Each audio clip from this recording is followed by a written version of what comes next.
याद है 2013 में बजाज फाइनेंस ने बोला था कैसा चल रहा है प्रॉफिट। अरे यार मेरा बस 70% ही प्रॉफिट हुआ। बस 70%? लेकिन वो तो 10 टाइम्स ऊपर हो गया। अरे RSI ओवरबॉट दिखा रहा था ना, बेच दिया। तुमको कौन बोला कि RSI ओवरबॉट दिखाने से सेल करना पड़ता है? ऑलमोस्ट सारे ट्रेडर्स RSI को गलत यूज करते आ रहे हैं। नॉर्मली होता क्या है, ट्रेडर्स देखते हैं कि एक इनवर्स हैमर या इवनिंग स्टार बन रहा है और RSI 70 के ऊपर है और सेल कर देते हैं। पर इसमें गलत क्या है? RSI 70 के ऊपर जाए तो बेच दो, 30 के नीचे जाए तो खरीद लो। What if I tell you this is not the right way? Confused?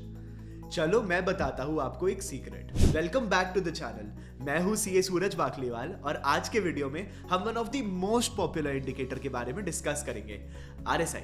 Not just the definition, but आज मैं आपको ये बताऊंगा कि RSI एक्चुअली बनाया क्यों गया था, which is very different from how traders are using it today. And not just that, मैं RSI के कुछ मॉडर्न स्ट्रैटेजीज भी डिस्कस करूंगा। इस वीडियो को एंड तक देखिएगा क्योंकि ये सारे ही डिस्कशंस रियल चार्ट्स के साथ होंगे, ताकि इस वीडियो के बाद जब आप अपने ट्रेडिंग ऐप को खोलो तो आप भी RSI का सही इस्तेमाल करो। और हाँ, याद रखिएगा ये वीडियो सिर्फ एजुकेशन के लिए है, ट्रेडिंग एडवाइस नहीं। आज तक मैक्सिमम ट्रेडर्स ने RSI का यूज कुछ ऐसे किया है। अगर RSI 70 के ऊपर है, इसका मतलब स्टॉक ओवरबॉट हो गया है और अब सेलिंग स्टार्ट होने वाला है, यानी रिवर्सल आने वाला है। वैसा ही अगर गिरता हुआ स्टॉक का RSI 30 के नीचे चला जाए, इसका मतलब स्टॉक ओवरसोल्ड है और अब बाइंग स्टार्ट होने वाला है, यानी फिर से रिवर्सल। लेकिन जब रिवर्सल ना आए तब क्या? देखिए, RSI को जे वेल्स वाइल्डर ने बनाया था, जिसका कंसेप्ट उन्होंने अपने बुक न्यू कंसेप्ट्स इन टेक्निकल ट्रेडिंग सिस्टम्स में इंट्रोड्यूस किया। उन्होंने एक चीज नोटिस की कि प्राइस कितना ऊपर या नीचे जाता है वो तो इंपॉर्टेंट है ही, बट प्राइस का मोमेंटम यानी किस स्पीड से ऊपर या नीचे जा रहा है वो भी इंपॉर्टेंट है। कभी प्राइस अग्रेसिवली बढ़ जाता है और कभी एकदम धीरे धीरे गिरता है। इसका मतलब कभी बायर्स थक जाते हैं और कभी सेलर्स। वाइल्डर इसी मोमेंटम को मेजर करना चाहते थे and RSI was invented with some core purposes. Momentum measure करना मतलब प्राइस कितनी फोर्स के साथ ऊपर या नीचे जा रहा है। एग्जॉशन आइडेंटिफाई करना मतलब बायर्स और सेलर्स कब थक रहे हैं। पोटेंशियल रिवर्सल्स का डाइवर्जेंस के थ्रू अर्ली सिग्नल आइडेंटिफाई करना जब मोमेंटम वीकन हो जाए। और एक नॉर्मलाइज स्केल बनाना जिससे कोई भी इंस्टेंट समझ जाए कि मार्केट में बायर स्ट्रांग है या सेलर्स। ये स्केल 0 to 100 का बनाया गया। लेकिन वाइल्डर ने ये कभी नहीं बोला कि RSI अबव 70 मतलब सेल और RSI बिलो 30 मतलब बाय। ये इंटरप्रिटेशन तो ट्रेडर्स ने टाइम के साथ बना लिया और इस ही मिसअंडरस्टैंडिंग के कारण लोगों ने RSI को एक रिवर्सल इंडिकेटर बना लिया है। इसी अप्रोच के कारण मार्केट में कई लोगों ने लॉस फेस किया है। समझ गए? अब इसी चीज को एक रियल चार्ट पे समझते हैं, कैसे 70 और 30 के RSI लेवल्स को रिवर्सल इंडिकेटर की तरह यूज करना सही नहीं है। ये बजाज फाइनेंस का मंथली चार्ट देखो। अब मान लो आप यहाँ 2015 में इसका चार्ट और RSI देखते, तो इतना ओवरबॉट RSI देखकर आप क्या करते? बेच देते। चलो मैं आपको दिखाता हूँ कि आगे हुआ क्या इस चार्ट पर। इसका प्राइस 50 रुपीज से लगभग 500 रुपीज चला गया, पर RSI हमेशा ओवरबॉट शो किया।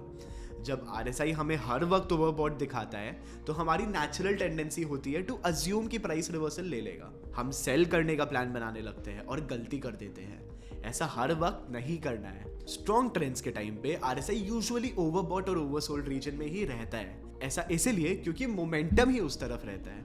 तो अगर पॉजिटिव मोमेंटम कंटिन्यू होना है, RSI मेजरली ओवरबॉट ही रहेगा। RSI शायद टेक्निकल एनालिसिस का मोस्ट मिसअंडरस्टूड इंडिकेटर है। उसका काम ही है स्ट्रेंथ और वीकनेस शो करना। ट्रेंडिंग मार्केट्स में RSI यूजुअली ओवरबॉट या ओवरसोल्ड ही दिखाएगा। तो अभी तक जो आप 70 और 30 के RSI लेवल्स के साथ एक्चुअली कर रहे थे, उसका रियल मीनिंग ये है कि RSI का 70 के ऊपर जाना या 30 के नीचे जाना रिवर्सल का इंडिकेशन नहीं, बल्कि ये इंडिकेशन है कि बायर्स की स्ट्रेंथ या सेलर्स की स्ट्रेंथ अभी ज्यादा है। चलो ये तो हो गया इसका गलत यूज, पर सही तरीका क्या है? देखो, प्राइस चार्ट्स पे ट्रेंड लाइंस तो सब बनाते थे। वाइल्डर ने RSI के चार्ट पे भी ट्रेंड लाइंस ड्रॉ करना स्टार्ट कर दिया। जब RSI पर ब्रेकआउट आता था, वाइल्डर उस ब्रेकआउट को एक सिग्नल की तरह इंटरप्रेट करते थे कि अब बढ़ते हुए मोमेंटम का इंपैक्ट प्राइस पर भी आ सकता है। चलिए एक चार्ट से समझते हैं। ये निफ्टी का 15 मिनट चार्ट है। हमने इस पे 30 अक्टूबर से प्राइस चार्ट पे एक ट्रेंड लाइन ड्रॉ किया है। एट द सेम टाइम हमने RSI चार्ट पे भी ट्रेंड लाइन ड्रॉ किया है। Now this is where it gets interesting. जैसे ही RSI के ट्रेंड लाइन पे ब्रेकआउट आया, प्राइस चार्ट में भी ब्रेकआउट आया। ये RSI ब्रेकआउट के थ्रू सिग्नल हुआ कि स्ट्रॉन्ग अपवर्ड मोमेंटम अब प्राइस को ब्रेकआउट करा सकता है। लेकिन ये रियल टाइम में आइडेंटिफाई कर पाना इतना आसान नहीं होता। आपको RSI के चार्ट पे काफी सारे ब्रेकआउट्स या ब्रेकडाउन्स दिखेंगे, पर आपको ट्रेड तभी लेना है जब RSI ब्रेकआउट के बाद प्राइस चार्ट में भी ब्रेकआउट आए। चलो आपको एक और एग्जांपल दिखाता हूँ, बट अब की बार ब्रेकआउट नहीं ब्रेकडाउन का। ये चार्ट है TCS का on a daily time frame. TCS के चार्ट में नवंबर से हायर लोज बनना शुरू हुआ, जबकि RSI में ये मिड अक्टूबर से ही शुरू हो गया था। ये ट्रेंड लाइन का ब्रेकडाउन आया फरवरी में। इसमें RSI ने लगभग प्राइस के साथ ही ब्रेकडाउन दिखाया। इस केस में ये एक एडिशनल कंफर्मेशन या सिग्नल जैसा एक्ट करता है कि प्राइस ब्रेकडाउन कंटिन्यू होने का चांस बहुत हाई है। इस चार्ट में एक और एडिशनल कंफर्मेशन है, क्या आप उसे स्पॉट कर सकते हो?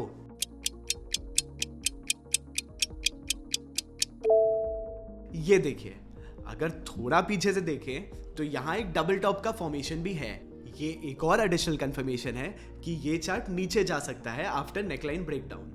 वैसे डबल टॉप डबल बॉटम के बारे में और जानने के लिए आप हमारे चैनल में उसके वीडियो को देख सकते हो।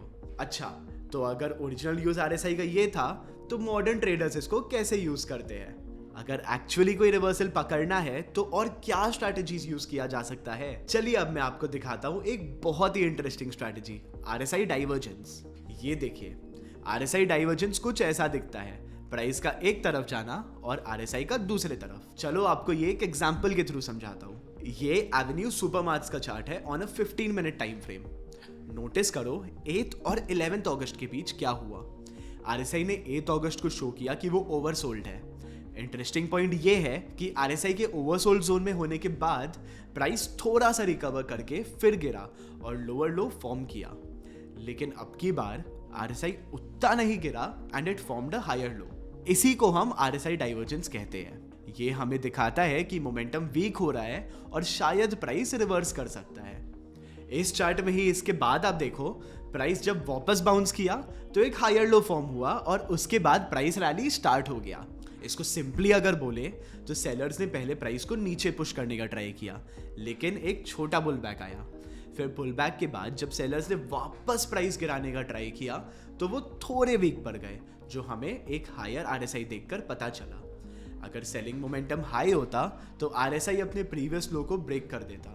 लेकिन एक चीज ध्यान रखना, इसमें आप सिर्फ डाइवर्जेंस ट्रेड नहीं कर सकते। आपको वेट करना होगा कि प्राइस प्रीवियस पुल बैक के ऊपर क्लोज हो, जैसे यहां हुआ था, तभी जाके डाइवर्जेंस प्रूव होगा। अच्छा चलो, अब मैं एवेन्यू सुपरमार्ट्स के ही चार्ट में थोड़ा पीछे जाता हूँ और आपको एक प्राइस ब्रेकडाउन दिखाता हूँ। इसमें भी कुछ सिमिलर ही हो रहा है। प्राइस ने 19 मई को एक हाई बनाया। वो हाई प्राइस चार्ट पे ब्रेक तो हुआ, बट RSI के चार्ट पे नीचे चला गया। इसका क्या मतलब हुआ? ये कि यहाँ भी डाइवर्जेंस बन रहा है। तो अगर आपने अभी तक फिगर आउट नहीं किया हो तो डाइवर्जेंस बनने के 3 क्राइटेरिया है। पहला, प्राइस का ओवरबॉट या ओवरसोल्ड जोन में जाना। इसके बिना तो आपको डाइवर्जेंस कंसिडर ही नहीं करना है। फिर उधर से एक छोटा पुल बैक आना और उसके बाद प्राइस का प्रीवियस हाई या लो ब्रेक करना। इसी टाइम RSI के ट्रेंड लाइन का मूवमेंट ऑपोजिट डायरेक्शन में होना चाहिए। और लास्टली उस पुल बैक का ब्रेक होके क्लोजिंग होना। इस चार्ट में तीनों ही कंडीशन सेटिस्फाई हो रही है। प्राइस ओवरबॉट रीजन में गया, देन चार्ट में हाई लगाया बट RSI पे नहीं, indicating loss of bullish momentum. Third, कि प्राइस पुल बैक को अच्छे से ब्रेक करके क्लोज किया। इससे हमारा डाइवर्जेंस का सेटअप कंप्लीट हुआ। चलो अभी क्विक क्विज करते हैं, और अगर आपने सब कुछ सही आइडेंटिफाई कर लिया तब आप RSI के through higher probability trades identify करने के लिए रेडी है। ये एग्जांपल है निफ्टी का on a 15 minute time frame. आपको इस चार्ट पे क्या दिख रहा है?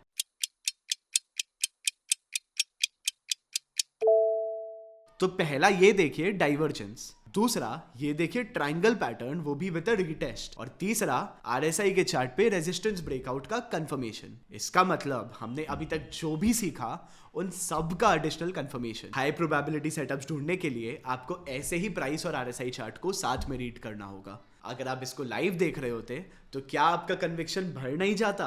क्या इतने कंफर्मेशंस के बाद भी आपको डर लगता कि एंटर करूं या नहीं? अगर आपका जवाब है कि नहीं लगता तो आप गलत है, और अगर आपको जवाब है कि लगता तो भी आप गलत है। हमेशा याद रखना, ट्रेडिंग प्रोबेबिलिस्टिक है। ट्रेड्स परफेक्ट दिखने के बाद भी स्टॉप लॉस हिट कर सकता है, और अगर हम डर की बात करें तो आपकी ट्रेडिंग इमोशनलेस होनी चाहिए। आपको पता होना चाहिए कि ट्रेडिंग में लॉ ऑफ लार्ज नंबर्स काम करता है। बट ये टॉपिक पे बात करने के लिए हमें एक दूसरा ही वीडियो चाहिए होगा ऑन ट्रेडिंग साइकोलॉजी, जो ट्रेडिंग का सबसे ज्यादा इंपॉर्टेंट पार्ट है। Trading is 90% psychology and 10% setup. अगर आपको ट्रेडिंग साइकोलॉजी पे वीडियो चाहिए तो कमेंट्स में हमको जरूर बताना, और अगर ये वीडियो आपको हेल्पफुल लगा तो इसे लाइक और शेयर जरूर करना।